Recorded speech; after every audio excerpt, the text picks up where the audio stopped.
Hello there, hi, it's Adil bringing you a review of the German DAX for the week ahead, the 20th of October 2014, bringing you my inter-market analysis outlook and as to where we are headed next. Okay, so with regards to fundamentals, as you always know, that's what I always start with. Okay, so what are the concerns to the downside? Okay, as we all know, the concerns to the downside are Mr. Weidmann's opposition to QE. Basically, if I bring up my tweet deck, hopefully I'll be able to explain and I'll be able to elaborate. Okay, so there were a whole host of EU policymakers speaking on a Friday, and there were some conflicting comments, just similar to BOE. We have Wheel versus obviously Haldane. Same here. We had Mr. Nowotny, we had Mr. Weidmann. So there was a whole host of them. Okay, but one of the main articles I would like to refer to is ECB's Weidmann criticised the decision to purchase asset-backed securities. Okay, so central bank president Mr. Weidmann. Opposition to the European Central Bank recent decision to purchase large sums of asset-backed securities, saying the program undermines efforts made in banking regulation. So this will always remain. This is the core of the argument of QE in Europe, whether Germany obviously still remains opposed, and the rest of the eurozone obviously is gasping for QE to be implemented. So this will certainly be a strong argument for and against. If you see Mr. Weidmann backing down and obviously changing his rhetoric, then that will certainly be a negative for the euro and bullish obviously for equity markets, and vice versa. If he remains a staunch obviously opponent of the ABS and obviously QE, given the fact that Germany's concern with the side effects of QE. Okay, so let's just have a look at the euro. Actually, this is before we proceed, because I think that will give us a clue as to which way the European markets will go. Okay, so let's just have a look here. Bear with me. Okie dokie. Let's have a look here.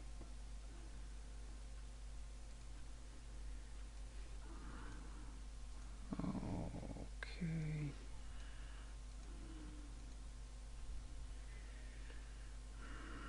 Right. Let's go. Okay. Let's see what's happening here. Okay, so this is a daily chart of the Euro USD.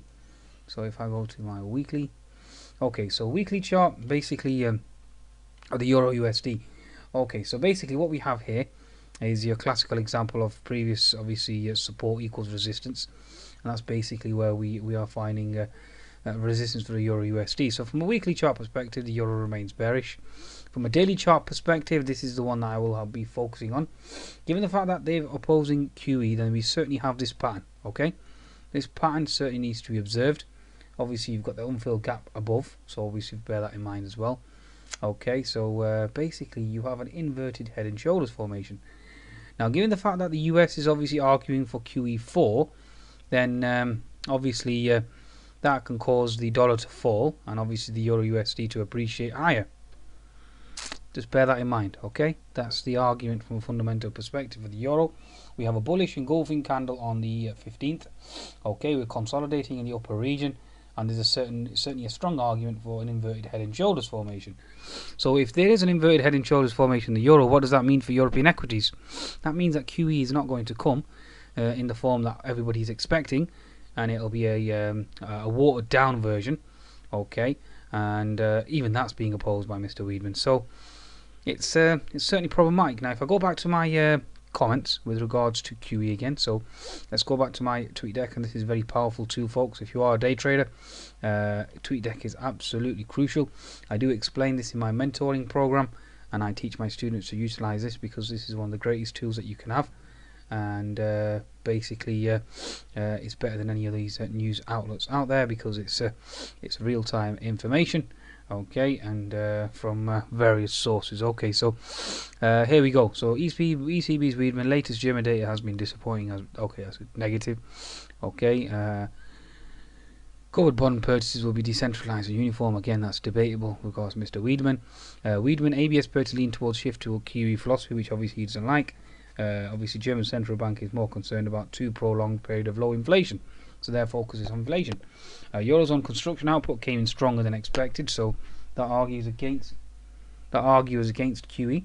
Okay, so if the data is stronger, then obviously how do we justify QE? Okay, ECB's Visco says negative interest rates can foster financial risk taking. So again, that's not a something in support of. Okay, in support of. Mr. Arian has a very good article with regards to QE4, arguing that that will more than likely not come into fruition, although talk of it certainly is doing the rounds. Cannot guess impact of the Ukraine crisis. Have to revise growth targets. Obviously negative. Okay. Level of inflation Eurozone is not harmful development of economy. So again, that's not exactly a dovish comment. Okay, so hawkish comment. ECB's Nowotny puts main cause of low inflation down to falling oil. Says it's a positive. Okay, so they're not attributing it to a weaker Eurozone. Okay, they're actually deflecting the focus of it being in the core of Europe, and with it being an economic problem that's inherent and within, and they are actually blaming it on external factors. So for example, oil. Okay, given the fact that it's dropped so low, and obviously that causes inflation to drop and remain lower regardless. Okay, now so acts as stimulus for the economy. So that's certainly not what you want to hear if you're a fan of QE in Europe. Okay, so what does that mean? It means a stronger euro. Okay, it remains the comment there is hawkish. ECB's not any concerns. ECB is turning into a bad bank. Silly. That's just noise. Non-standard measures must be temporary. Again, that's a hawkish comment. They want anything long-term. Urges for forceful action when push comes to shove, etc., etc. Says non-standard measures must be temporary. Again, it's not something that will be permanent, such as QE1, QE2, QE3, and obviously now to QE4. So state deficits in Eurozone to be a problem in the future. Okay, now that's another aspect as well. The budgets. Okay, the budget. The news with regards to the Italian and French budget next week. That will be a key issue. So keep an eye on that. Okay, given the fact that France has resubmitted their budget without making any alterations. So again, that will cause some weakness as well. So I'll certainly be discussing that from a technical point of view. But for now, let's just focus on Germany. And the whole argument is weak German data. As we know, global growth concerns. And obviously, given the fact that Mr. Weidmann remains opposed to QE, so from a fundamental perspective, that doesn't bode well. Okay, that does not bode well. Going forward. Okay, so now let's have a look at our economic data come Monday. So given the fact that we're starting the week on Monday, it's all Asian data. Okay, so we've got consumer prices, that'll be interesting, producer prices, inflation data basically, and we have current account data on Monday morning, and that's about it from Europe. Okay, nothing other than that. Okay, so then on Tuesday we have Chinese data. Will be moving futures market overnight, so watch out for a Chinese data and how the Asian markets trade. Also the RBA as well, minutes of their meeting. Anything important? Okay, nothing other than the fact that you got GDP. Oh, okay, so government to debt GDP, sorry. Okay, so that's just measuring the amount of debt. We already know they're indebted. Nothing there. On a Wednesday, nothing really of importance in Europe. Okay, so Thursday will be the day. And that will basically cause fireworks. Okay, so with regards to Germany manufacturing data and PMI data, so any further weakness there on a Thursday, expect European markets to obviously go even lower. And add in the fact that obviously we need to focus on Ebola concerns and the situation with regards to ISIS, whether that escalates or not. Okay, so they're the headwinds that we face, and obviously we'll see how the market trades based on the news flow that comes in. But overall, it's from my perspective. The Euro USD is being left to its own whims, i.e. market forces. Okay, so there's no real active intervention with regards to from the ECB. Okay, and obviously with there being talk of QE4, even though nothing's been confirmed, just the talk of it and the rumour of it will keep Euro USD afloat, and obviously that means European equity markets will certainly come under intense pressure. So keep an eye out for that. Okay, certainly intense pressure. But if the QE4 obviously bandwagon gains steam, and obviously there are further comments or alluding towards that, then that can send European equities and Asian equities higher, and obviously the European equities will follow. But overall, I expect European weakness to resume. Okay, and until we get some dovish comments out of the ECB, and then obviously the situation will change. So situation in Europe does not look good. Situation in the UK is slightly better, given the fact that the BOE is now forced to be dovish. So that'll be interesting. Okay, although there are comments to the contrary over the weekend.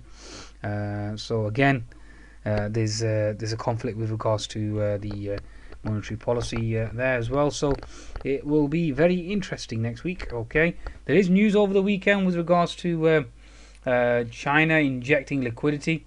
So again, that any type of dovish news is always bullish for the market. So that will be interesting to see how markets interpret that news going forward. Okay, folks. So let's get on to the technical side of things now. Okay, let's just get our fundamentals out of the way. And like I said, it's the argument is all about QE or no QE in Europe. Okay, so bear in mind the inverted head and shoulders on the euro, and given the fact that we've got an unfilled gap here at 13245, 1.3245, that will be very, very interesting. The head is 1.25, the neckline is going to be around the 1.29 level, so that does give you around 1.33 on the upside. So interesting. Okay, just bear that in mind, and that's obviously on the basis that the ECB or Mr. Draghi isn't as dovish as everybody expected. Okay, him to be. Okay, so just drawing this trend line. This is your key trend line on a daily. Anything on the 4-hour chart? Let's see. 4-hour chart. Obviously, we are pausing here at this very moment in time, and again, we'll see exactly how this basically plays out. Use your trend lines here for now. Okie dokie, so bullish channel for now, so we'll see exactly how that plays out. So that's just the euro for you. Okay, so let's get on to our technical side of things now, and let's see exactly what's happening with regards to the German DAX. Okay, so let's start with the weekly charts. Okay, so weekly chart, a lot of individuals, like I explained, if you look, I've been mentioning this as well. Okay, so weekly chart, previous resistance obviously equals support. We had this gap fill support here. We had previous resistance equals support. We've got a bottoming tail on the weekly chart. So this bottoming tail, obviously oversold bounce, as we all know.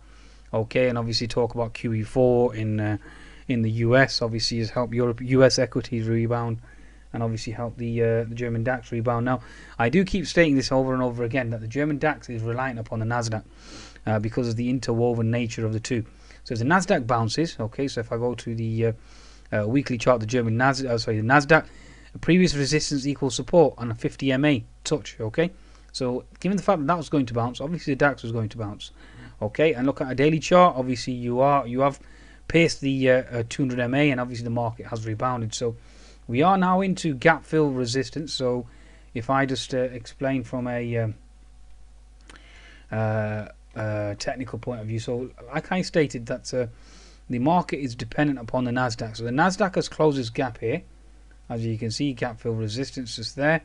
Okay, so therefore it's into gap fill resistance and put in a doji, and it's in lower lows and lower highs, and also it has previous support equals resistance. So so that support level fails to hold, and can you see how the market's failed at 3845 almost to the wick? Okay, so given the fact that the Nasdaq is now into resistance after closing that gap, what do you think will happen to the German DAX? Yes, you guessed it. Okay, we'll be lower, so we'll be under pressure initially. So with regards to Mr. Weidmann's criticising the decision to put asset-backed securities, obviously that doesn't bode well. Okay, so that's something that you need to focus on. So if you go to the German DAX now, so now that we know the weekly chart obviously is bounced along with the Nasdaq, we are back into the H&S neckline. So those that are bearish this market, okay, those that are focusing on German growth slowing down, those that are focusing on Mr. Obviously Draghi failing to fulfill whatever it takes pledge, i.e. no QE, okay, given the fact that there's comments stating that natural market forces will cause the euro to decline, given the diverging paths by central banks, i.e. the Fed versus the ECB, given the fact that the Fed is tapering, and given the fact that the ECB is obviously contemplating a mulling QE. So that will cause the euro to naturally fall itself, and obviously that itself acts like a stimulatory force, i.e. higher exports, okay, and that obviously creates inflation via higher import costs. Okay, so these are all important factors to look at from a fundamental perspective.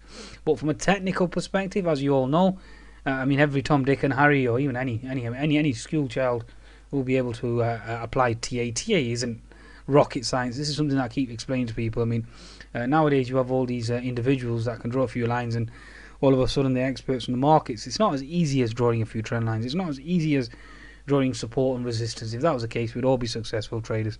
It's the ability to merge fundamentals and technicals via the science of intermarket analysis. I can't stress that even more. You must learn intermarket analysis, and the best way to learn intermarket analysis is obviously via Mr. Murphy. Those of you that are wishing to increase your education, okay, certainly learn Mr. Murphy's book, read Mr. Murphy's work, and also Lewis Mendelssohn's work. So both individuals were proponents and of intermarket analysis, so that's certainly worth reading as well. Another good book for you to read is Anna Cooling's book, which is very, very good, especially for beginners. A three-dimensional approach to forex trading. Highly encourage you all to purchase that book and read, and that's more. It's more easily digestible, that book. So certainly encourage you to focus on that. So, okay, let's have a look here. Okay, bear with me. Bear with me.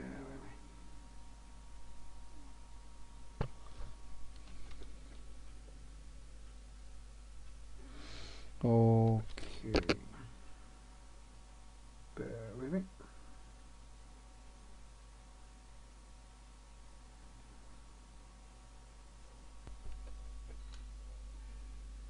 Okay.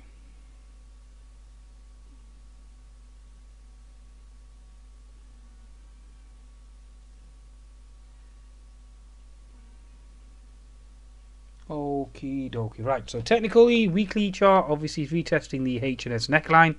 So all those are in the bear camp. Certainly this is a your moment, okay. And obviously stop loss above the neckline and see exactly where that goes. So the neckline is around the 8900 region. So bear in mind and focus on that 8900 level. So the day chart, obviously all these gaps that we had, there's one gap that's left below. So given the fact that the euro, like I stated, again, I'm applying intermarket analysis here, taking into account the inverted head and shoulders on the euro.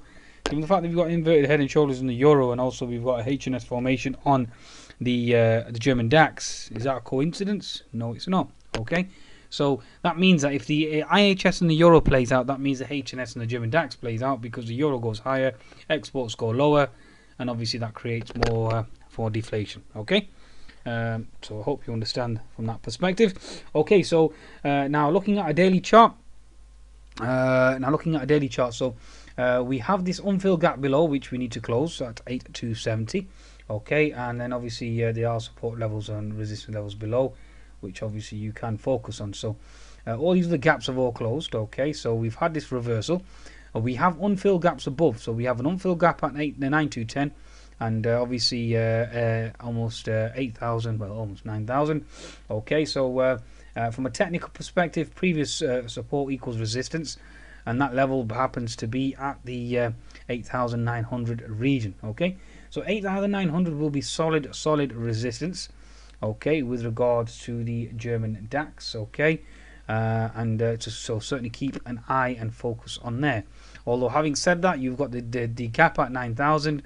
And obviously 9,200. Now the only way those gaps are going to close are if the ECB starts to turn either turns very dovish, okay, or the euro starts to fall quite considerably, so i.e. helps exports, or obviously global markets move. So for example, if the BOE starts to become more dovish, and obviously that causes the yen to fall, and our global markets will inflate based on the Kool-Aid. Or if the UK market certainly starts to appreciate significantly, or if the the US does QE4, then obviously that takes the whole, that certainly puts the German DAX back to 10,000 again. Okay, so that's certainly an argument. Okay, so whether or not a weaker euro will help or hinder the German DAX, again, that's going to be debatable going forward. And given the fact that these policymakers in Europe are constantly conflicting themselves, okay, it's not conflicting, shall we say, constantly contradicting themselves, okay, with contradictory statements with regards to QE or no QE, and there are diverse opinions amongst them as well. So again, it's that's what makes trading so hard. Okay, that's what makes trading so hard, especially central banks. They dictate price action now, which is quite. I mean, it's an art reading central banks. That gives you an edge. So if you can read and front run central banks, then stock trading the market generally tends to become very easy, and that's what fundamental analysis allows you to do. Okay, so we have negated this red candle. So that's from the temporary. I mean, that is certainly a bullish potential bullish scenario. We have put in a bottoming tail based on a daily chart, and we'll see whether or not we can certainly get any movement. So I'd certainly expect some sort of consolidation before we actually start to propel higher, but given the fact that the Nasdaq, like I explained, is into resistance. So going to a 60-minute chart, I have explained this over and over again. I have shared this chart on numerous times now. We had this bearish, expanding, falling wedge. Okay, from a technical analysis perspective, if you study the best book for TA out there, or the Bible of TA, is Mr. Bulkowski's work, which is very good. Certainly his website is very good as well, certainly worth visiting.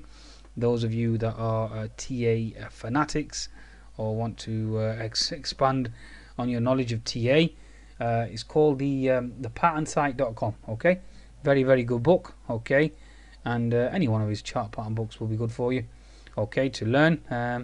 Okay, so basically we have this potential scenario here. Now we have resistance at 8,000 and 8850, should we say 8850, 8860, 8870. But the whole concept here is this. Okay, and this is why I said there's expect early weakness on the FTSE, and then obviously move higher. You have your left shoulder here, you have your head.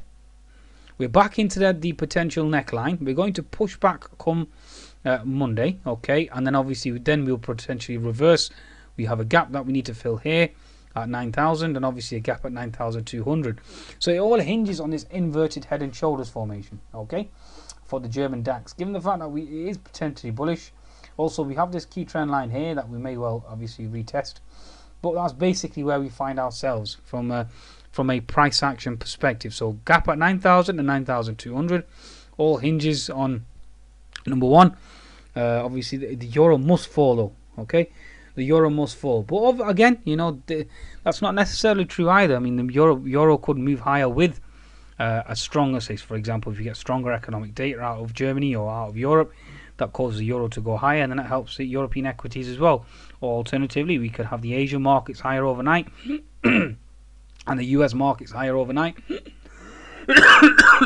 Excuse me, my asthma's playing up over the weekend, so that could force the German futures higher as well. So that's certainly an aspect. So these are all hypothetical scenarios, but as a trader, that's basically what we do. We have a game plan in place, and obviously they say plan your trade and trade your plan, and that's exactly what we're trying to do. Okay, so watch out for that. That's a potential scenario, and we'll see exactly whether that comes into fruition. On the way down, we already have established now that 8,700 is support, and 8,870 is resistance. So watch out for that. Okay, so let's focus on a 10-minute chart now.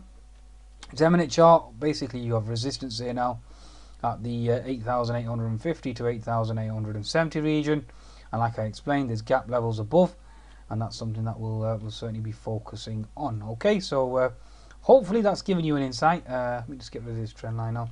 Hopefully that's given you an insight as to the German DAX and as to what's going to happen with regards to price action from Monday's trading. Now, based on the German DAX, what I always tend to do is I always tend to verify the support and resistance in the German DAX via, or the outlook of the German DAX via its peers. So, for example, if I'm going to get confirmation, I would look at the CAC, for example, the French CAC. We are into resistance now, and also if you look at the French CAC, which is quite interesting here, is that it's putting in an inverted head and shoulders formation too.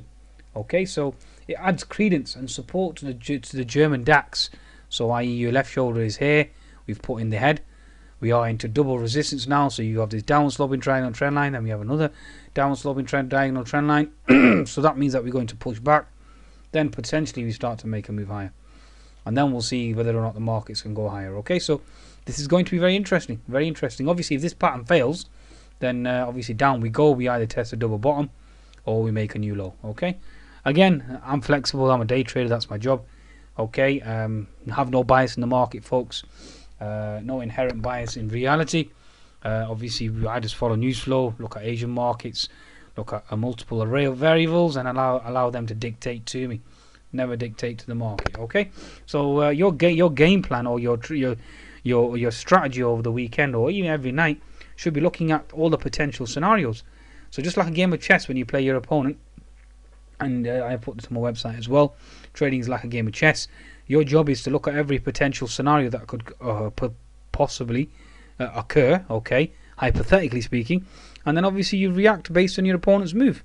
So if your opponent moves a castle, if your opponent moves a rook, then you have to adjust accordingly and look at all the new potential avenues that obviously the market could go down. Okay, so it's constantly changing, and it's the ability obviously for you to think fast and obviously remain fluid and liquid with regards to the market. Okay, so that's the French CAC. Again, like I said, it supports the thesis that the German DAX could potentially bounce here.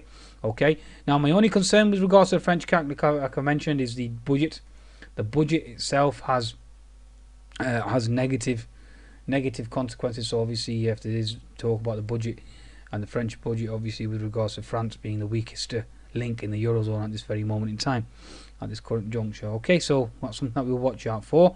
Let's have a look at the Euro stocks now, or even the Europe 350 generally tends to be a good confirmation signal for the German DAX, and obviously you can see here we have bounced to a large extent, but the bounce itself is more of a dead cat bounce on the European 350. And let's have a look at the Euro Stoxx 50. Euro Stoxx 50 in the weekly chart, obviously you can see a massive bottoming tail, although it is below this key obviously trend line, and it's back into previous support equals resistance. Look at a daily chart. Daily chart obviously bottoming tail in for now. The market has reversed to quite a substantial extent with the bullish engulfing candle, and all we can say really is that previous support will equal resistance for now. If that gets taken out, then obviously it brings up all these gaps up here and up here, takes that into consideration. Okay, looking at a 60-minute chart. Again, 60-minute chart, obviously we have this potential here now for an inverted head and shoulders formation. So again, everything certainly seems to be pointing to the upside. But again, everything's premature for now. Everything's hypothetical, and like I said, everything does lead towards a potential inverted head and shoulders formation coming into fruition, and that will obviously be dependent upon the ECB and exactly what the actions that are taken there. So hopefully that's given you an insight, okay, with regards to the German DAX. Just bear that in mind. There is one more thing that I will do, is I always look at the German DAX equity variables. Okay, so for those of you that want to know the German DAX and which companies obviously represent the heavy weighting on the German DAX, then just go onto Wikipedia, type in the DAX, and you'll see it on there. Now, as you can see here, this is Siemens. Siemens is almost 10% of the German DAX. So if it's such heavily weighted like BP is on the FTSE, you can see here that we've got an inverted head and shoulders formation on Siemens, which supports the view that the German DAX has an inverted head and shoulders, which supports the view the CAC has, which supports the view the Euro Stoxx has. So given the fact that equities are overall displaying the same type of pattern, which is a bullish pattern, i.e. they're putting a higher low rather than lower lows and lower highs, which is a bias change principle that I teach on my mentoring program. Those that have taken the mentoring realize that it's bias change principle 2. Okay, so basically you can see here that this is a potential reversal which supports the German DAX, which again would then, based on your intermarket analysis knowledge, if your European equities are bullish and there's an inverse relationship between equities and the euro, what do you think will happen to the euro? Therefore the euro should technically fail and or falter. Okay, so but again, that's debatable. Again, I can't say that right now on a Sunday afternoon until obviously the markets go live and we have policymakers and Mr. Draghi and and obviously economic data that will dictate the movements. Okay, so react to the markets. Okay, so be at one with the markets, folks. Okay, so that's Siemens. Okay, so there are other German equity variables that I study in order to gauge confirmation whether or not the markets will move higher or not. Okay, so I'm not sure. I think that's a bad print there. But anyway, either way, look at a 60-minute chart of the Deutsche. This is Deutsche Bank. This remains bearish, so from my perspective, there's nothing there that I could argue that the markets will move north based on that. Okay, there are other equity variables. So Daimler, this is an interesting one, especially with news over the weekend from BMW, that its production certainly seems to be strong. And same type of scenario here. You got an inverted head and shoulder. So there's your left shoulder, obviously head, and obviously putting the right shoulder, and off we go to the races on the upside. So there's a lot of arguments there, folks, for a potential move higher. Like I've explained on the banking sector, in the FTSE, the farmers obviously potential move higher, miners inverted head and shoulders. So overall, everything certainly looks hunky-dory. But for now, like I said, I do want an initial pullback on Monday, and that should hopefully present a buying opportunity for much higher equity prices going forward.